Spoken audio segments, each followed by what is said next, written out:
우리가 이 마가복음 10장 17절에서 29절에 있는 말씀 가지고 할 수 있는 것이 아니라 할 수 없는 것이 나를 만든다 라고 하는 제목으로 하나님의 은혜 함께 이 시간 나누고자 합니다.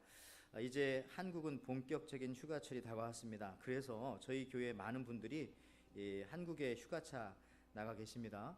옛날에 흔히들 저희는요, 이번 여름 휴가 어디로 갔나요? 라고 물을 때에 갈 데가 없던 분들은 방콕으로 갑니다 이렇게 말을 했습니다. 그것은 아무데도 안 간다는 얘기죠. 방에 콕 박혀 있다는 뜻이 방콕이었잖아요.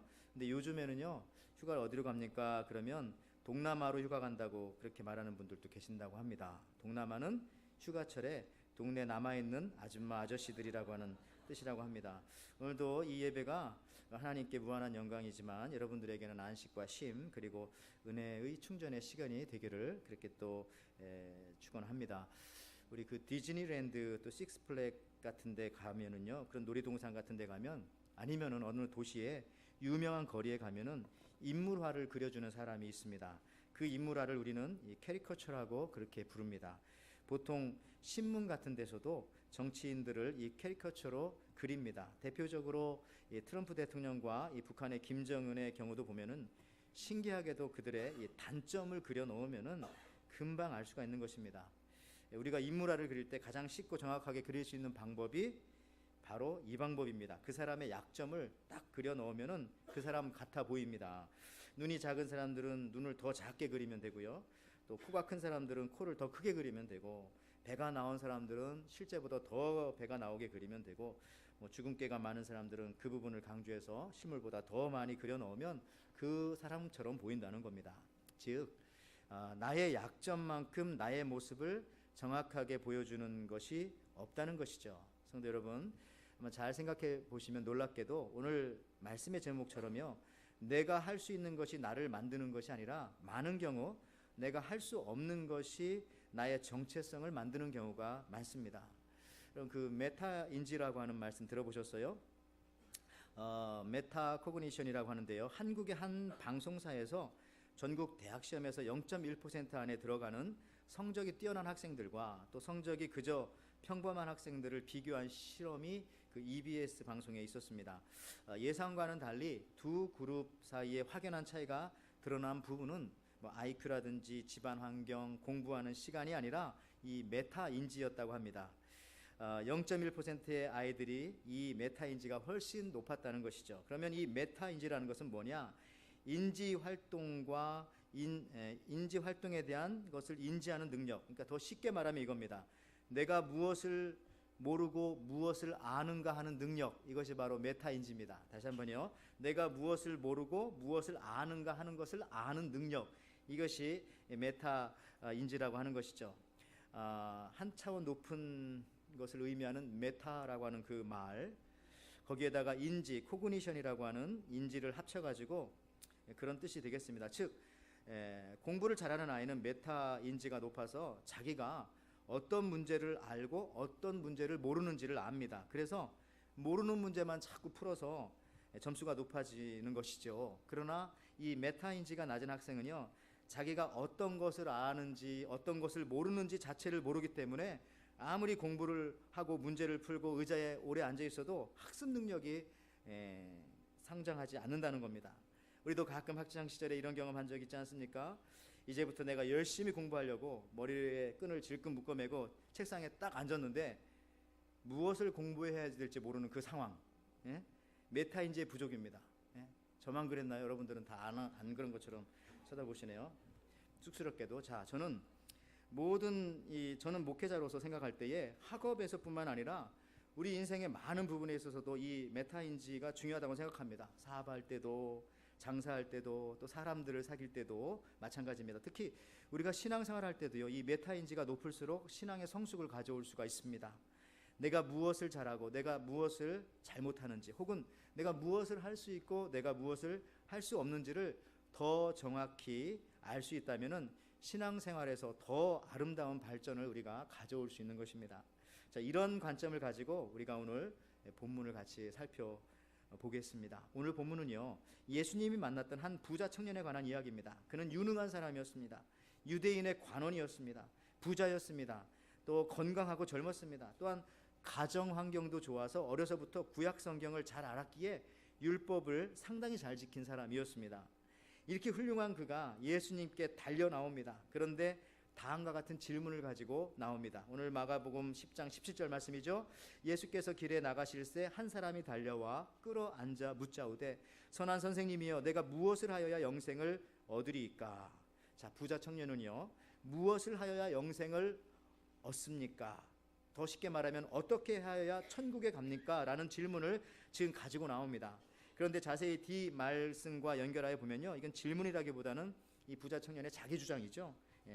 왜냐하면 결과적으로 그는 예수님의 말을 듣진 않았습니다. 이 젊은 부자 관원은 똑똑한 사람입니다. 그래서 질문 형식으로 내가 이런 사람이다라는 것을 아마 나타내고자 한 것 같습니다. 어쨌든 오늘 예수님께 찾아온 젊은 부자 관원은요, 예수님께 내가 무엇을 하여야 영생을 얻을 수 있습니까? 라고 묻고 있습니다. 근데 여기에 문제가 있는 겁니다. 왜냐하면 우리는 천국에 들어가기 위해서 무엇을 했느냐, 무엇이 있느냐를 가지고 가는 줄 압니다. 그러나 오히려 그 반대입니다. 내가 무엇이 없느냐를 깨닫게 될 때 주님과 함께 우리가 천국에 갈 수 있는 것입니다. 사실 천국은 나의 부족함, 나의 연약함을 깨닫게 되어질 때에 그리스도를 전적으로 의지하게 되어서 가는 곳입니다. 그러므로 특히 영적인 세계에서는요, 우리의 인생은 내게 있는 것으로 결정되는 것이 아니라 반대로 내게 없는 것으로 결정되어지는 것입니다. 오늘 예수님과 대화한 부자 청년 이야기를 통해서 우리가 이 부분을 조금만 더 자세히 살펴보겠습니다. 오늘 이 본문의 스토리는 매우 중요합니다. 그래서 마태복음, 마가복음, 누가복음에 다 나와 있습니다. 왜냐하면 주제가 중요하잖아요. 어떻게 하여야 영생을 얻을 수 있습니까? 어떻게 하여야 천국 갑니까? 사실 이 주제는 성경의 핵심 주제입니다. 그리고 오늘 우리가 여기서 예배드리는 이유 중에 하나이기도 합니다. 이것을 알기 때문에 여기 와 있고 이것을 알기 위해서 여기 와 계신 분이 몇 분 계실 겁니다.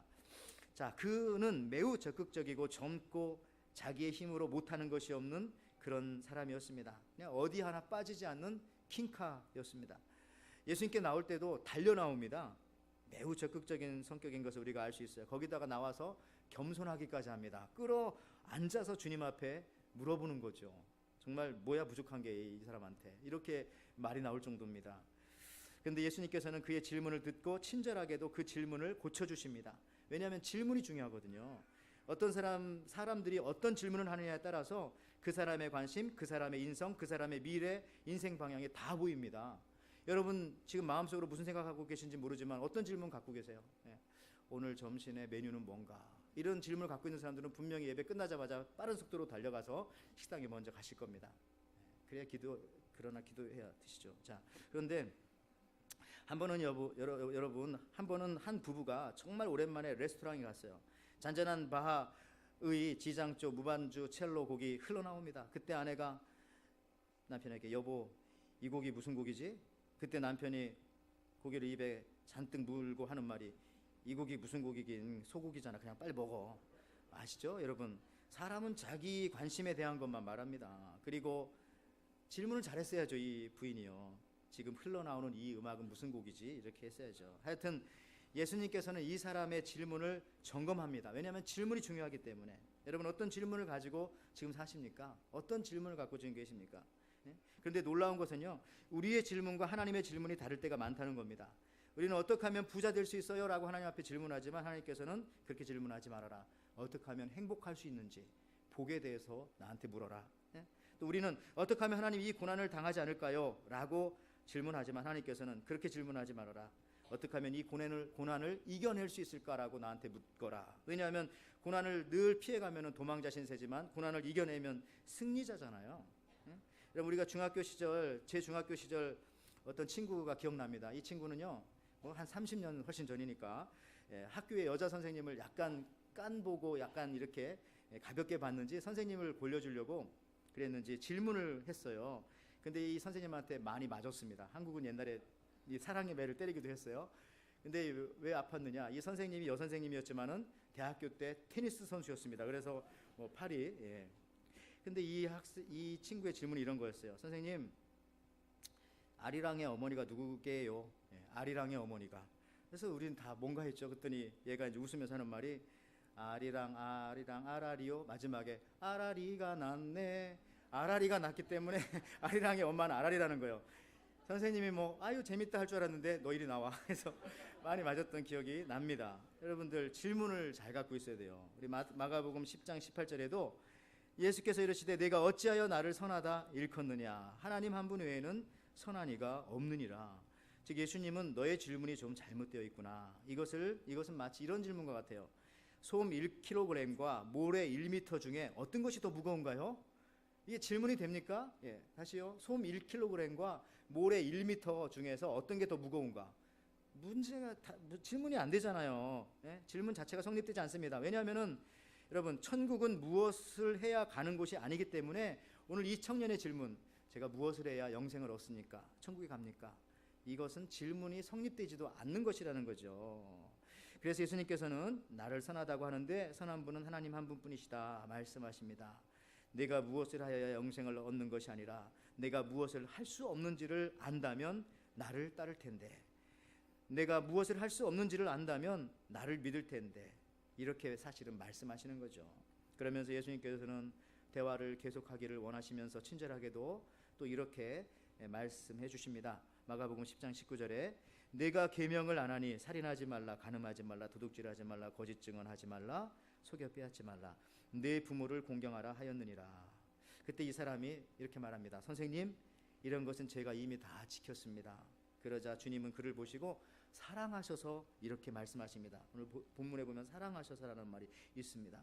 예수께서 청년의 이 순진하게 말하는 모습을 보면서 아마 귀여워하신 것처럼 저한테는 느껴졌습니다. 마치 어버이날, 엄마의 날, 아빠의 날에 어린아들이 딱지나 스티커, 인형 이런 거 갖고 아빠나 엄마한테 주면서 막 대단한 거 주는 것처럼 할 때 그런 느낌이 있죠. 아마 이 청년이 그런 느낌으로 예수님한테 질문했기 때문에 예수님께서 사랑하시면서 그래, 그 질문도 기특하긴 한데 하면서 이렇게 말씀하시는 것 같아요. 마가복음 10장 21절에 예수님께서 또 그러나 이렇게 말씀하십니다. 예수께서 그를 보시고 사랑하사 이르시되 내게 아직도 한 가지 부족한 것이 있으니 가서 내게 있는 것을 다 팔아 가난한 자들에게 주라. 그리하면 하늘에서 보화가 내게 있으리라. 그리고 와서 나를 따르라 하시니, 분명히 여기 보니까 그를 보고 사랑하사 말씀하시는 겁니다. 너 그거 다 팔아야 나를 따를 수 있구나 라고 말씀하시는 것처럼 들렸습니다. 여러분, 지금 예수님께서는요 이 훌륭한 사람의 한 가지 부족한 것을 말씀해 주십니다. 왜요? 사랑하시니까. 왜냐하면 이 한 가지 부족한 것에 의해서 이 사람이 누군지 그의 정체성, 이 아이덴티티가 다 드러나기 때문에 그렇습니다. 그 부족한 부분, 나의 단점, 나의 약점을 통해서 내가 누구인지가 앞서 말씀드린 캐리커처 그림처럼 그 사람이 정확하고도 그 사람에 대해서 쉽게 그 정체성이 드러난다는 것입니다. 즉, 그 사람이 한 일을 통해서 드러난다기보다는요, 그 사람이 하지 못하는 일을 통해서 그가 누구인지를 분명하고도 더 정확하게 우리는 알 수 있는 것입니다.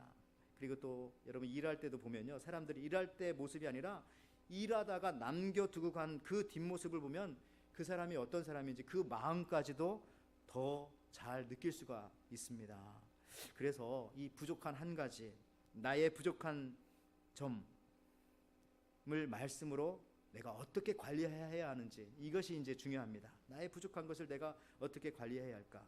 이 부분만 우리가 이 부분을 우리가 잘 살피지 않으면은 우리 인생에서 항상 공든탑이 그 부족한 부분 때문에 무너지게 되기 때문에 그렇습니다. 그래서 우리는 항상 말씀과 기도를 통해서 나의 한 가지 부족한 점을 잘 관리해야 합니다. 여러분, 그 리비히의 채소량의 법칙이라는 말씀 들어보셨습니까? 자, 이 법칙을 먼저 설명하자면요, 식물의 성장을 좌우하는 것은 넘치도록 공급되어지는 영양소가 아니라 가장 부족한 영양소다라고 하는 그런 의미인데요, 1843년에 독일의 화학자였던 유스투스 폰 리비히라고 하는 사람이 주창한 이론입니다.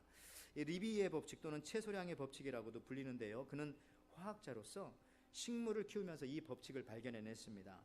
즉, 식물이 자라는 데는 17개의 필수 영양분이 필요합니다. 그런데 영양소가 충분히 공급되더라도 한 가지가 부족하게 되면 그 식물은 가장 그 부족한 영양소가 공급된 만큼만 성장한다는 것입니다. 그림에서 보듯이 여러 개의 참나무 판을 둥글게 부쳐 만든 옛날 그 포도주 통에 저렇게 물을 채울 때에 그 중에서 가장 낮은 널판지의 높이만큼 물을 채울 수 있는 것과 같은 이치가 되겠죠. 이러한 이 리비의 법칙이 적용되는 것은요, 인간의 모든 분야입니다. 교회의 모습에서도, 성도 간의 신앙생활에서도. 더 쉽게 예를 들자면요, 우리가 그 인터넷 검색 속도는 컴퓨터, 모뎀, 회선, 이 세 가지가 있는데 그 중에서 가장 성능이 떨어지는 수준에 의해서 결정되는 겁니다. 그러니까 인터넷 회사에서 아무리 뭐 100메가로 빠른 속도로 이 인터넷을 공급해줘도 마지막 내가 가지고 있는 컴퓨터에 문제가 있다면 그 컴퓨터가 구식이라면은 별 소용이 없는 겁니다. 그 수준에 의해서 속도가 나는 거죠. 여러분, 오디오 소리 품질도 마찬가지입니다. 스피커, 파워앰프, 프리앰프, 플레이어, 음반 중에서 가장 낮은 성능에 의해서 전체 그 수준이 결정되는 겁니다.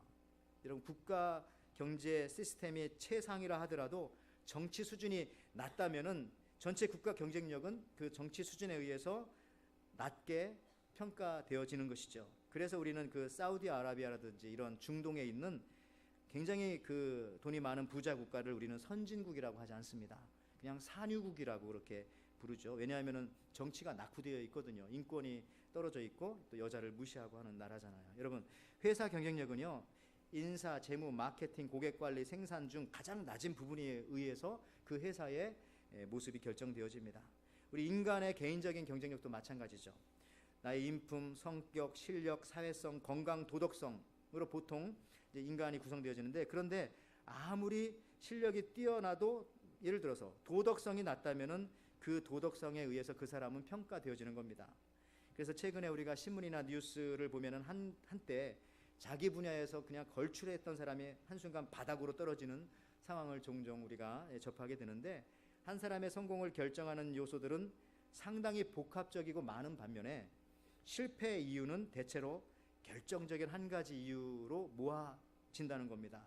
이때마다 떠오르는 생각은요, 이런 생각이, 한 사람의 인생의 대단원은 그에게 가장 결여된 어떤 요인, 즉 그 최소량에 의해서 결정된다라는 생각을 떨칠 수가 없는 것입니다. 여러분, 실제로 예수님께서도요, 이 부자 청년이 잘한 거 많지만은 그러나 그의 한 가지 부족한 부분을 사랑하셔서 지금 말씀해 주시는 겁니다. 이 부분을 어떻게 해결하느냐에 따라서 이 사람이 누구인지가 드러나게 되는 것입니다. 근데 안타깝게도 부자 청년은 이 문제를 해결하지 못하고 근심하고 떠나가게 됩니다. 성도 여러분들은 어떻습니까? 내가 예배 잘 드리고 기도는 잘하는데 헌금 생활이 안 됩니까? 또 어떤 분은 내가 예배 잘 드리고 헌금 생활 잘하는데 성도의 교제가 어렵습니까?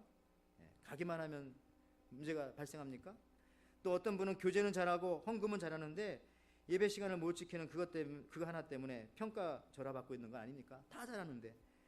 또 어떤 분은 교회 아침 일찍 와서 봉사도 잘하고 많은 사역에 참여하고 예배도 잘 드리지만은 입술을 절제하지 못해서 말실수가 많아서 그것 때문에 다른 거 다 잘해놓고도 평가가 절하되는 거 아닙니까? 또 어떤 분은 다 잘하는데 욱 하고 화를 잘 내기 때문에 그것 때문에 그분의 인격이 자꾸 절하되는 거 아닙니까? 또 어떤 분은 성격이 급해서 남의 얘기 끝까지 듣지 못하고, 그래서 그것 때문에 또 그분은 그런 분이다라고 다른 거 다 잘하는데 얼마나 안타깝습니까? 부족한 점이 나를 만드는 전책성이었다는 사실들, 여러분 우리가 알고 계셨습니까? 혹시 제가 이렇게 얘기하니까 지금 여러분들 중에서 목사님 설교하는 거 저거 나들으라고 한 말이다 라고 생각하신다면, 예, 맞습니다. 예, 그게 은혜인 줄 믿습니다. 예, 근데 그런 건 아니고 여러분들 성령 말씀하신다고 생각하시고, 오늘 말씀의 제목처럼 내가 할 수 있는 것이 나를 만드는 것보다 내가 할 수 없는 것이 나의 정체성을 만들어 간다는 것입니다. 그러므로 나에게 그동안 약했던 부분을 회복시키고 여러분 고치시고 싶은 생각 없으십니까? 그래서 이사야 성경에서도요, 이스라엘의 회복을 말씀하시면서 무너진 데를 수리하라 이렇게 말씀하십니다. 이사야 58장 12절 말씀 보면요, 네게서 날 자들이 오래 황폐된 곳을 다시 세울 것이며 너는 역대에 파괴된 기초를 쌓으리니 너를 일컬어 무너진 데를 보수하는 자라 할 것이며 길을 수축하여 거하는 곳이 되게 하는 자라 하리라. 여기 보니까 repair of broken walls, 그다음에 restore of street 하면서 리페어하고 리스토어하라는 겁니다. 그러니까 우리가 구원받고 예수님 믿으면 그 다음부터 나타나는 현상이 뭐냐면 나의 부족한 부분들, 연약한 부분들이 리페어되고 또 리스토어되는 그런 역사가 나타난다는 거죠. 오늘 부자 청년, 그는 너무나 훌륭한 사람이었습니다. 율법의 핵심인 십계명을 거의 다 지켰습니다. 사실입니다. 왜냐하면 그것에 대해서 예수님께서 뭐라고 하지 않으셨거든요. 또 존경받는 관원입니다. 예수님 앞에 뛰어나오는 적극적인 성격의 소유자였습니다. 아마 이런 분들은 새벽 예배 제일 먼저 와 있고 전도하라면 먼저 가 있고 하는 그런 훌륭한 사람이에요. 젊고 건강한 사람입니다. 이 정도로 성장하고 성숙했다면 이제 그럼 나에게 부족한 부분은 무엇인가 살펴보아야 할 때가 되지 않았을까요? 그러면 더 성숙하고 더 성장할 수 있지 않을까요? 여러분도 주님의 온전한 제자가 되기 위해서는 이제 그동안 내가 잘하는 것을 자랑하기보다는 나에게 부족했던 부분을 더 아름답게 고쳐가는 시간을 우리가 가져야 하겠습니다. 그래야 성장이 이루어진다는 겁니다. 그 부분을 통하여 많은 영적 에너지와 많은 은혜로운 덕들이 낭비되어지지 않고 증발되어지지 않고 없어지지 않았으면 좋겠습니다. 여러분들에게. 여러분, 중국에 만리장성이 있습니다. 중국이 흉노족의 침입을 막고자 만들었던 성입니다. 자그마치 4,000마일입니다. 한반도에 한라산에서 백두산까지 길이 6배입니다. 그리고 미국 횡단의 2배가 넘습니다. 건강한 사람이 걸어서 1년 6개월 걸리고요. 웬만한 사람은 2년 동안 걸어가야 할 그런 길입니다. 수십 년 동안 수백만 명이 동원되어서 만들어졌던 중국의 이 만리장성. 그런데 이 만리장성은 흉노족의 침입을 막지 못했습니다. 그 이유는 성문을 지키는 사람들이 돈 받고 몰래 문을 열어줬기 때문에, 약한 부분 때문에 그 엄청난 모든 것이 한순간에 무용지물, 쓸데없는 것이 되었다는 것이죠. 여러분, 우리에게 부족한 것은 무엇입니까? 자꾸 마귀한테 문 열어주는 그 문은 무엇입니까? 여러분, 나의 부족한 점을 고치는, 리페어하는 방법은 그럼 무엇이 있을까요? 사도 바울은 이렇게 말하네요. 나의 약한 것을 자랑하노라. 너희들도 그렇게 하거라. 고린도후서 11장 30절 말씀입니다. 내가 부득불 자랑할진대 내가 약한 것을 자랑하리라. 여러분, 많은 사람들이 자기 약한 것을 감추고 숨기려고 거기에 얼마나 많은 인생의 에너지를 사용합니까? 여러분, 약함을 드러내놓고 자랑할 수 있다는 것은 이미 고침을 받았다는 증거, 고침을 받고 있다는 증거입니다. 최소한 마귀가 그것으로 공격하진 않을 겁니다. 그걸 자랑한다면, 숨기는 것은 아니니까. 고린도후서 12장 10절 말씀. 그러므로 내가 그리스도를 위하여 약한 것들과 능욕과 궁핍과 핍박과 곤란을 기뻐하노니 이는 내가 약할 때 곧 강함이니라. 왜? 주님이 와서 도와주시니까요. 약한 자를 주님은 도와주시거든요. 강한 자라고 말하는 사람한테는 주님이 근처도 가지 않습니다. 네가 알아서 하거라 라고 말씀하시죠.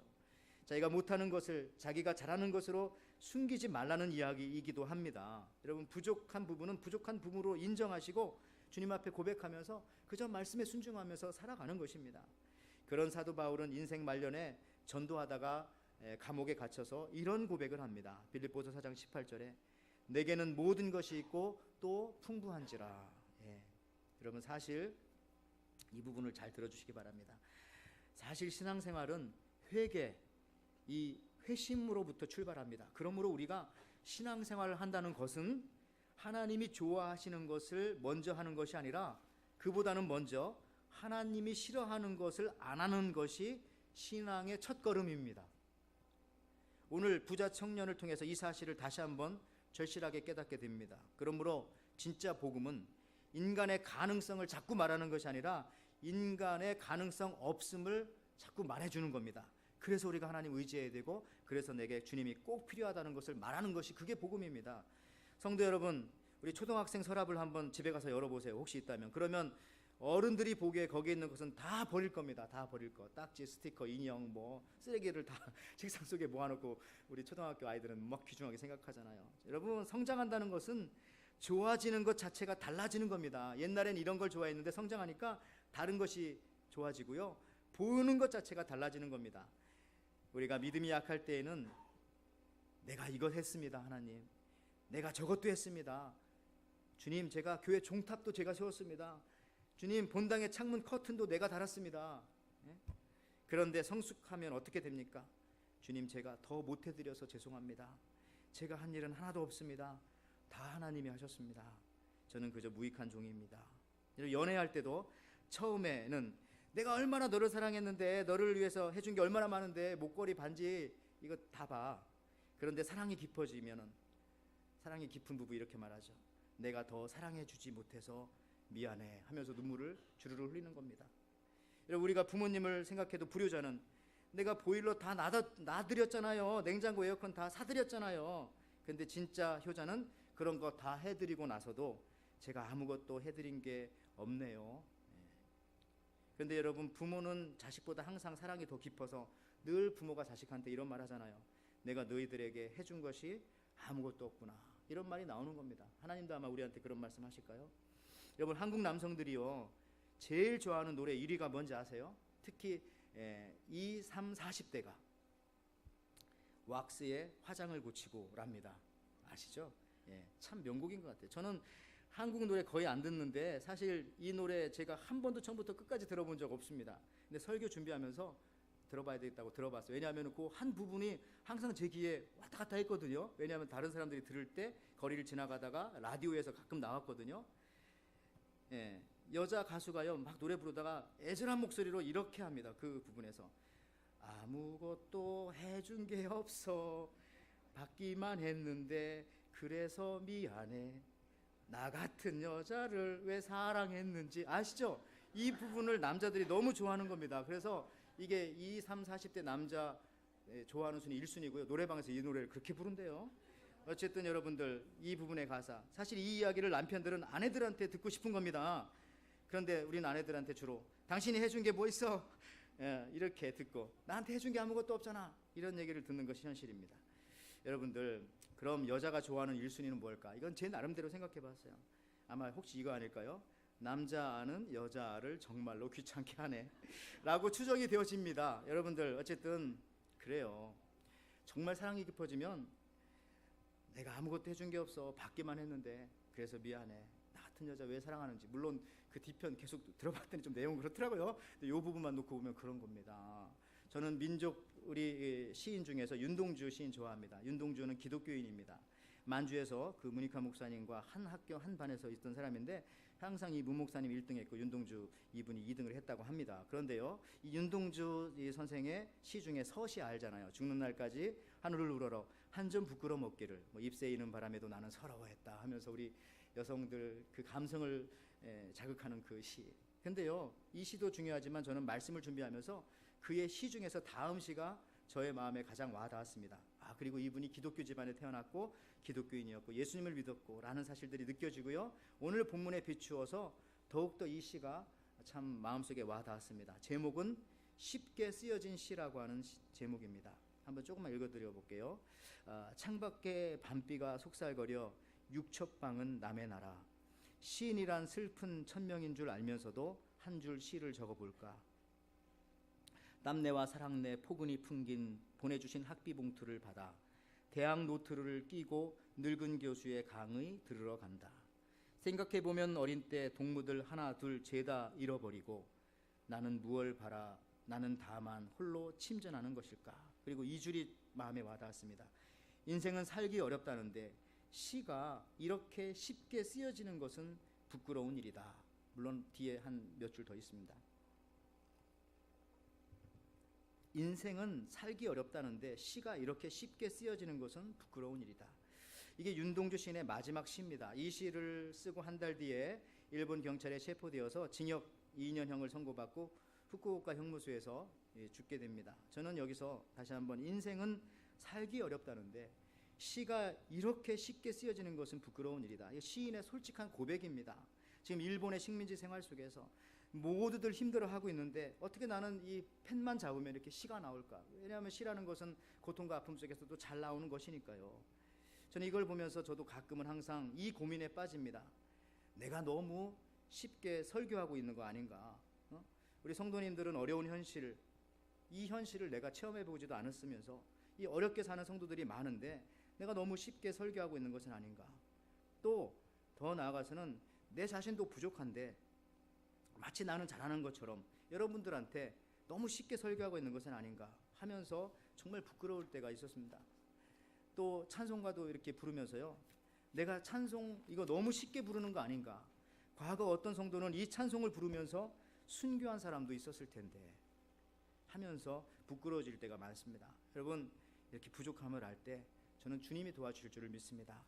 아니, 도와주시려고 오늘 본문에서 보니까 이 청년한테 질문하지 않습니까? 이제 말씀을 마무리합니다. 여러분, 이 청년에게 있어서 한 가지 부족한 점은 사실은 자신이 부족하다는 것을 모른다는 것입니다. 이 부족하다는 것만 알면 고칠 수 있습니다. 왜냐하면 바로 앞에 예수님 계시잖아요. 바로 옆에 예수님 계시잖아요. 그래서 예수님께서도 되물어 보신 겁니다. 사랑하시사. 이 부자 청년, 돈과 힘과 건강은 부족함이 없었지만은 영적인 메타인지가 부족했습니다. 자신이 영생까지도 다 해결할 줄 알았다는 것이죠. 이게 잘못된 겁니다. 오늘 이 시간 우리 주님은 우리 각 사람들이 오늘 말씀을 듣는 중에 내가 부족한 것이 무엇인지 분명히 여러분들에게 속삭여 주셨을 것입니다. 그리고 그것을 여러분 깨달았다면 주님께 고백하며 주님께 다시 나와 주님을 따르면 회복되어질 줄을 믿습니다. 오늘 21절에 너는 그리고 와서 나를 따르라, 나를 따르라. 우리 모두 주님을 따라갑시다. 우리가 온전하신 나의 주님, 예수님을 가까이 따라가기만 하면 따라가면 따라갈수록 나의 부족함이 더 크게 더 많아 보일 것이 분명합니다. 그러나 그것을 깨닫는 것이 우리에게 복입니다. 그 부족함을 고백하는 마음에 우리 주님은 더 가까이 하시며 주님이 영생의 소망으로 더욱더 가득 채워주실 줄 믿습니다. 이와 같은 은혜를 누리시는 저와 여러분들 되시기를 주님의 이름으로 축원을 드립니다. 아멘.